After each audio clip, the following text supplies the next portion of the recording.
Hey guys, welcome back to the channel. Thanks for stopping in. So I would love for you to check out this video, subscribe, like, even comment. Leave me any tips and tricks along the way. But I'm going to show you a meal plan hack that I started probably about a year ago, and it's really helped us with a busy schedule and getting all the things done to making sure that we have dinner ready to go.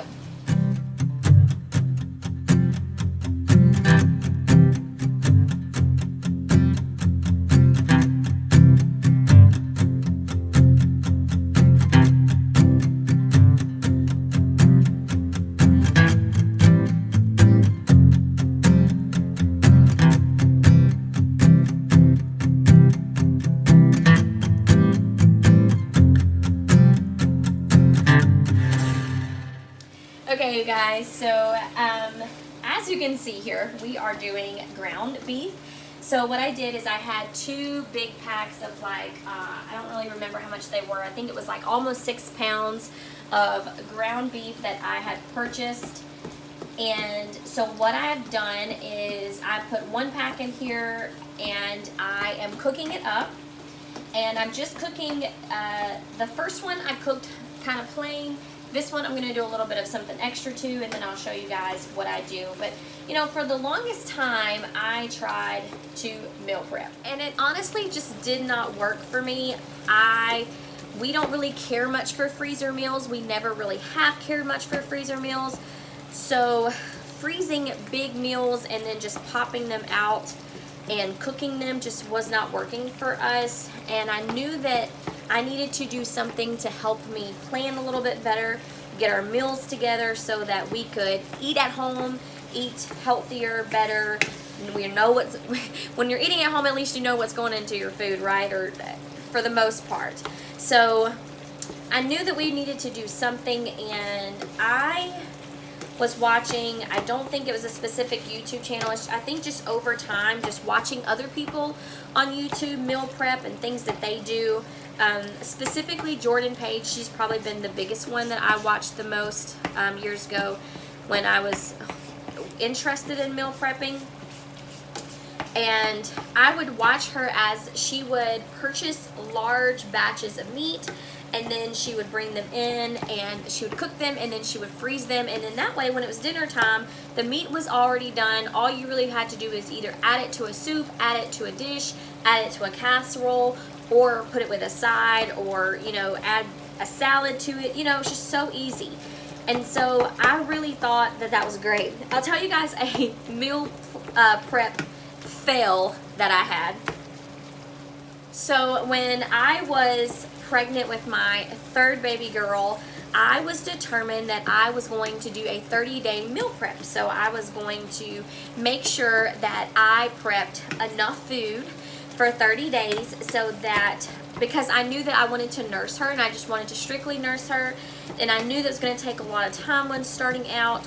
And so I literally just did all this meal prep, 30 days worth of meal prep. So we went and we spent all this money on like a big old like stock pot so I could cook a bunch of stuff in, a big mixing bowl so I could mix a bunch of stuff in, because that's what the lady on YouTube did. She had this big old stock pot, she had the big mixing bowl, and we prepped these meals, you guys, and it was my fault. It really was.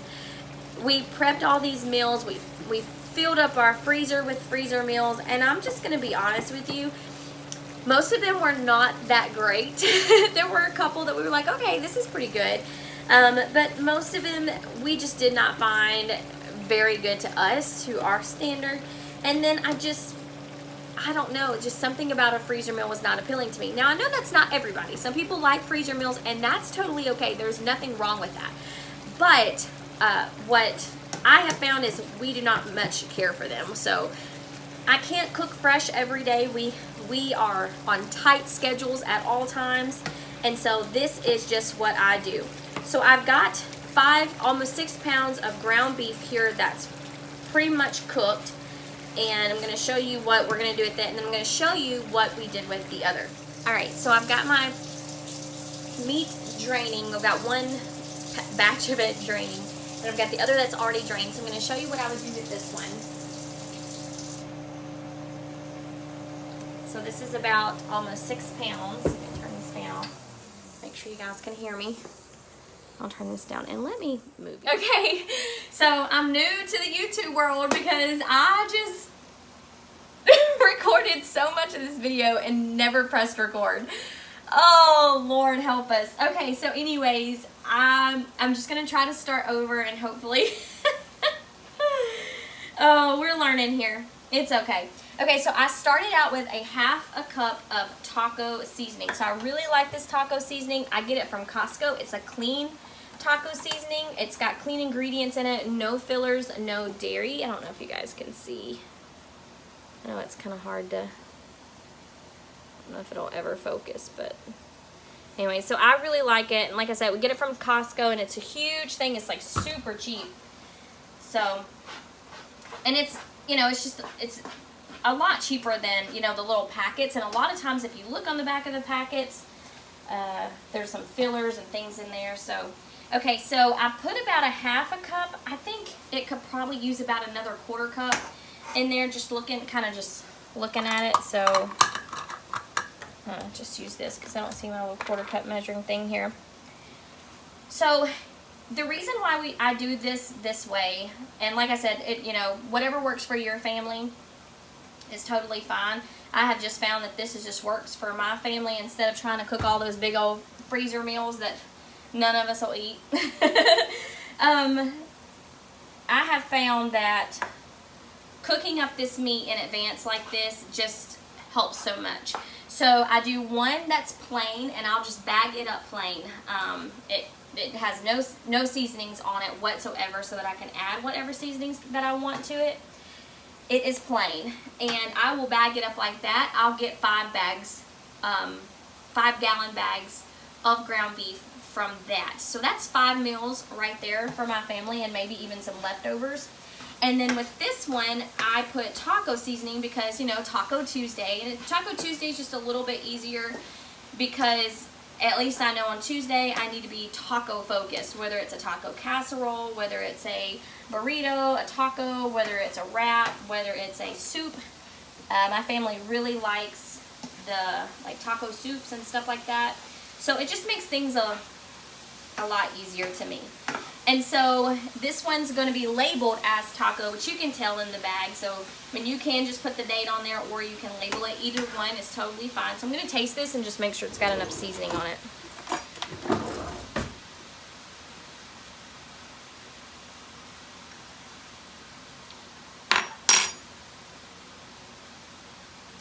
Perfect. Okay, so I'd say about a little over a 1/2 cup. I didn't use the rest of the 1/4 of a cup that I used. So just a little over a 1/2 cup to almost 6 pounds of ground beef is going to be enough. And to be honest with you, it's actually got a little bit of a kick to it, but when it's frozen, I've noticed that the taste just is not as strong as when you freshly cook it. So it's going to be fine. And so what I'm going to do is I'm going to take this off of the stove. I'm going to place it in a bowl, or if you have a large sheet pan that's a little bit taller on the sides, or a baking dish or something like that you can put it in, because if you can kind of spread it out, it's going to cool off more. You want it to cool off before you put it into your bags, your freezer bags, okay? So I will put this in a bowl and maybe get out some baking dishes and just lay it across the counter and cover it and just let it cool off throughout the day. Once it's cool, I will bag it up into freezer bags, label it, and then I will literally have 10 freezer bags of ground beef, 5 plain ones, 5 taco ones. That's 2 weeks of meals, you guys, right there, and it only took me 30 minutes to cook all of this ground beef. So it's just super simple. And hopefully maybe I can throw in some videos of showing you guys how I incorporate those meals. So like, let's say for instance, tonight is taco night and I'm going to do taco soup. I will grab my crock pot, put all the toppings in there or all the things that I want to mix it with, go grab a bag out of the freezer, and I can either defrost it in the microwave or I can just toss it right into the crock pot, put the lid on it, the seasoning's already on, the ground beef's already been done, because we all know like browning ground beef just is time consuming. So when you're doing it like this, it's not as time consuming. It's actually a little bit easier doing it like this because I've only got one pan to clean up. I've only got one mess of splattered grease to clean up, and you know, it's just a little bit easier, and it took me 30 minutes. Wherewith, if I was going to cook taco soup today and I didn't have any ground beef, I'm going to have to take my ground beef out of the freezer if it hadn't already been taken out, cook it on the stovetop, clean that up, bring it back to the stovetop to add the seasoning on it, then clean that up again, and then add it to whatever the soup mixture is. So this just cuts down your meal time, you guys, literally in half. And you can do it with anything, sloppy joes, spaghetti, beef stroganoff, just anything that you would normally put ground beef into, this is a great option. Vegetable stew, beef stew, chili, if you're going to do chili or something like that. Chili sounds really good. If you're going to do chili or something like that. So this is just, and then once we're done, we're going to put them in baggies like this, and they'll be ready to store.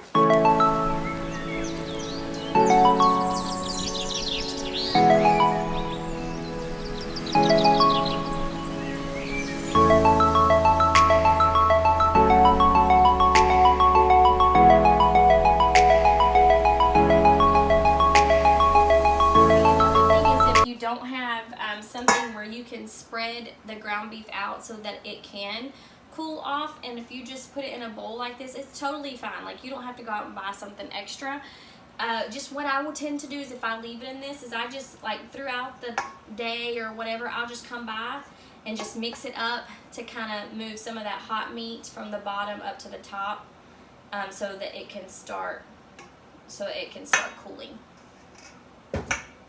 Alright, and here's my second bowl, and this is just the plain ground beef. It doesn't have any seasonings at all in it. That way I just kind of do whatever I want with it, and it's totally fine. And I really like to, I don't know if you guys know this, but I really like my ground beef to be pretty fine. I don't like chunks of ground beef. It just, to me, it tastes weird in my mouth. So I really love, we're going to leave that there.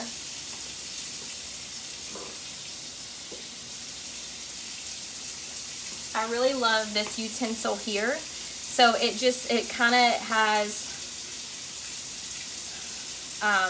they're not sharp, but they are a little pointy around the edges, so that it's kind of like knives. And then it's got this little spin wheel effect, and so you literally just, I mean, you're sitting there and you're just doing this, and it's just a lot easier than taking like a wooden spoon and you're sitting there like banging on the stove and stuff like that. You don't have to do that with this. It's just a lot easier to use, and I got mine from Pampered Chef.